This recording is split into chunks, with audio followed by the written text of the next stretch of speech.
పిత పుత్ర పవిత్రాత్మ నామమున ఆమేన్. యేసుక్రీస్తు నాథుని యందు మిక్కిలి ప్రియమైనటువంటి దైవ ప్రజలారా, మీ అందరినీ కూడా పాస్కా కాలం 3వ ఆదివారం వాక్య పరిచర్యకు ప్రేమతో ఆహ్వానిస్తూ ఉన్నాను. యోహాను శుభవార్త 21వ అధ్యాయము 1వ వాక్యము నుండి. పిమ్మట యేసు తిబేరియా సరస్సు తీరమున శిష్యులకు మరలా దర్శనమిచ్చెను. ఆయన దర్శనమిచ్చిన విధానం ఏదనగా, సీమోను పేతురు, దిదిము అనబడు తోమా, గలిలయలోని కానా నివాసియగు నతానియేల్, జెబెదాయి కుమారులు మరి ఇద్దరు శిష్యులు ఒక చోట ఉండిరి. సీమోను పేతురు వారితో, నేను చేపల బట్ట పోవుచున్నాను అని పలకగా, వారు మేము నీ వెంట వచ్చుదము అనిరి. అని బయలుదేరి పడవనెక్కిరి, కాని రాత్రంతయు శ్రమించిన వారికి ఏమీయూ దొరకలేదు. యేసుక్రీస్తు నాథుని యందు ప్రియమైనటువంటి సహోదరి సహోదరులారా, పాస్కా కాలము 3వ ఆదివారం సువిశేషములో క్రీస్తు ప్రభు యొక్క పునరుత్థానం తర్వాత 3వసారి శిష్యులకు దర్శనం ఇవ్వటం గురించి మనము చూస్తూ ఉన్నాం. ఈనాటి 3 వేద గ్రంథ పఠనాలని మనొకసారి ధ్యానించినప్పుడు, ఈనాటి మొదటి పట్టణం అపోస్తల కార్యములు 5వ అధ్యాయము నుండి చదవబడుతుంది. ఇక్కడ ప్రధాన ఉద్దేశంగా యూదా ధర్మాసనం ఎదుట ధైర్యంగా పేతురు గారు, మేము మనుషులము కాక దేవునికి విధేయులై ఉన్నామని ఆయన ప్రకటిస్తూ ఉన్నాడు. 2వ పట్టణంలో దర్శన గ్రంథము 5వ అధ్యాయములో గొర్రె పిల్లను అందరూ స్తుతించుట చూచారు అని యోహాను గారు పొందిన దర్శనాన్ని ఇక్కడ మనకి వివరిస్తూ ఉన్నారు. ఇక సువార్త పట్టణములో యోహాను శుభవార్త 21వ అధ్యాయములో మనం చదివే కొన్ని వచనాలను గురించి ధ్యానిస్తే, రాత్రి వేళ శ్రమను వృధా చేశారు శిష్యులు. కానీ యేసు ప్రభు యొక్క మాటలు విని వలలు వేయగా వలలు పిలుగునంత చేపలు పడ్డాయి. పేతురు బలపరిచి బాధ్యతలను అప్పగించాడు యేసు. క్రీస్తునందు ప్రియమైనటువంటి విశ్వాసులారా, సువార్త పట్టణములో మనము 2 అంశాలని ధ్యానించమని ఆహ్వానిస్తూ ఉంది. మొదటిది, అపోస్తులు సూపర్ మ్యాన్లేమి కారు, వారు కూడా సాధారణ మనుషులే. పేతురు అతనిని తోటివారు కూడా ఆశాభంగానికి లోనై నిరాశ నిరుత్సాహాలను సవిచూచారు. పునరుత్థానం క్రీస్తుని ఇదివరకే 2 పర్యాయాలు చూసినా వారి జీవితాల్లో మార్పు రాలేదు. నమ్ముకున్న ఆశలన్నీ నిరాశగా మిగిల్చాయి. నష్టపోయామన్న బాధతో, భారమైన హృదయాలతో దివాలా వేసినట్లు మిగిలిందేమీ లేదు. ఇంకా అడియాసలను పట్టుకుని వేలాడదమెందుకని వారి పాత జీవితాలలోనికి వెళ్ళిపోవడానికి సిద్ధపడ్డారు. తిరిగి జార వృత్తిని చేపట్టారు. అయితే ఇక్కడ రాత్రంతయు శ్రమపడ్డారు, కానీ అంతా వృధా అయిపోయింది. తమకు తగ్గ ఫలితం దొరకలేదు. అపజయం వారిని వెంటాడుతుంది. వారి ఆశలను అడిగంటిపోతున్నాయి. అపజయాల మీద అపజయాలు. ఒడ్డు మీద ఉన్నప్పుడు పునరుత్థాన క్రీస్తుని కలుసుకున్నారు. వారు క్రీస్తుని కలిసిన వైనాన్ని పునీత యోహాను గారు మనకి అర్థమయ్యేటువంటి విధంగా 3 ఉదాహరణలతో 3 సంఘటనలతో మనకు ఆయన వివరించాడని మనం చెప్పవచ్చు. వాటిలో మొదటిది, పేతురు ఇతర శిష్యులు గలిలయ సముద్రములో చేపలు పడడానికి వెళ్లారు అని.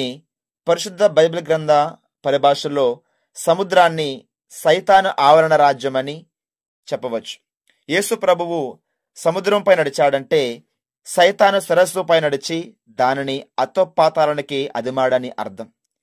శిష్యులు సముద్రములో చేపలు పడుతున్నారంటే సాతానుతో పోరాడుతున్నారని భావం. సైతాను ప్రాంతంలో జయాన్ని పొందడం అంటే అంత సులభం కాదు. మానవ ప్రయత్నం దానికి చాలదు. అందువలన వృధా అవ్వక తప్పదు. వట్టి మానవ ప్రయత్నం అపజయం కాక తప్పదు. కానీ ఈరోజు అటువంటి సైతాను యొక్క రాజ్యాన్ని, సైతాన్ యొక్క స్థానములోనే, సైతాన్ యొక్క ప్రాంతములోనే క్రీస్తు ప్రభువు తన శిష్యులకి విజయాన్ని ప్రసాదిస్తూ ఉన్నాడు. ఇక రెండవది, శిష్యులు రాత్రిలో చేపలు పడడానికి శ్రమిస్తూ ఉన్నారు. అది రాత్రి సమయం, చీకటి సమయం. చీకటి అంటే సైతానికి సాదృశ్యం. చీకటికి వెలుగుకి దేవునికి విరుద్ధం. రాత్రి సైతాను సమయం, అంధకార శక్తుల సమయం, బలీయమైన సైతాను శక్తులు పనిచేసేటువంటి సమయం. అటువంటి సైతాను శక్తుల పనిచేసే సమయంలో శిష్యులు చేసే ప్రయత్నంలో వాళ్ళు ఓడిపోయారు, అపజయం పొందారు. జీవితంలో వాళ్ళు వెనకడుగు వేస్తూ ఉన్నారు. అటువంటి టైములో క్రీస్తు ప్రభు యొక్క మాటలు వారు విన్నప్పుడు వారి జీవితంలో దేవుడు గొప్ప అద్భుతాన్ని చేశాడు. అంటే మన ఎటువంటి సమయంలో ఉన్నప్పటికి కూడా క్రీస్తు యొక్క మాటలు వినగలిగితే మన జీవితాల్లో దేవుడు గొప్ప కార్యాలు చేస్తాడు. ఇక మూడవది, ఆవలి తీరం. మరణాన్ని జయించిన పునరుత్థాన యేసు నిత్య జీవమును తీరానికి చేరుకున్నాడు. ఆయన స్థిరమైన నేల మీద నిలిచి ఉన్నాడు. శిష్యులు అస్థిరమైన నీటి యందు ప్రయాణం చేస్తూ ఉన్నారు. వారి ప్రయత్న ప్రయాణ వేళలోను, నిరాశ వేళలోను, పోరాట వేళలోను ఆయన ఆవలి తీరంలోనే వేచి ఉన్నాడు. ఓ పిలుపు కోసం ఎదురు చూస్తూనే ఉన్నాడు. సొంత శక్తి మీద అతి నమ్మకాన్ని పెట్టుకుని మనిషి ఆవలి తీరాన్ని ఈ రోజుల్లో కూడా ఈ విధంగానే విస్మరిస్తూ ఉన్నాడు.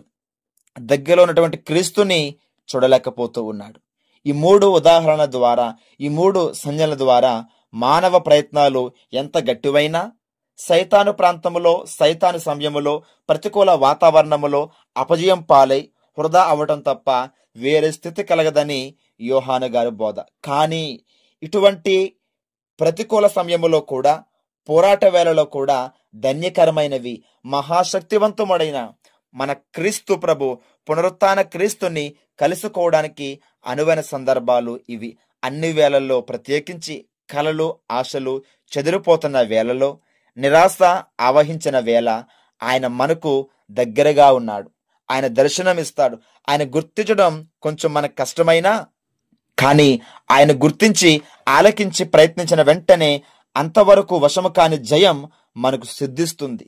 రాత్రంతరి శ్రమపడిన ఒక చేప చెక్కలేదు, కానీ యేసుని మాటను విన్నప్పుడు వల పినిగినటి చేపలు వారికి పడ్డాయి. విధేయించిన వారు విజయము కలుగుదరని పేతురుకు ఇది అనుభవదాయకం. అందుకే అపోస్తుల కార్యములో మనుషుల కన్నా దేవుని మాటకు విధేయించాలని పేతురు గారు సాక్ష్యం పలుకుతున్నారు. ప్రియమైనటువంటి సహోదరి సహోదరులారా, కాబట్టి మనకు ఎన్ని చీకటి సమస్యలు, కష్టాలు ఎదురైనా, నిరాశ మనలను కృంగదీసిన, రాత్రంతా శ్రమపడిన ఫలితము లాలేదని సమయాలంటూ ఉంటాయి. అపజయాలు పాలయ్యే అనుభవాలు ఎదురవ్వచ్చు. నడిపిస్తున్నది యేసు, మన మధ్య ఉంటున్నది యేసు అని మనం తప్పక జ్ఞాపకం చేసుకుని ఆ యేసయ్య స్వరాన్ని గుర్తించి ఆయన స్వరాన్ని విని పాటిస్తే, ఆయనపై ఆధారపడి జీవిస్తే తప్పక విజయం మనకి తథ్యం. విజయ గీతాలతో, విజయ ఆలాపనతో ముందుకు సాగుదాం. అటువంటి కృప మనందరికీ ప్రభు దయచేయమని ఆ ప్రభువుని ప్రార్థించుకుందాం. ప్రభు మీతో ఉందురుగాక, మీ ఆత్మతో ఉందురుగాక. త్రిత్వేక సర్వేశ్వరుడు, పిత, పుత్ర, పవిత్రాత్మ దేవుడు మనలందరినీ దీవించి కాచి కాపాడునుగాక. Amen. God bless you all.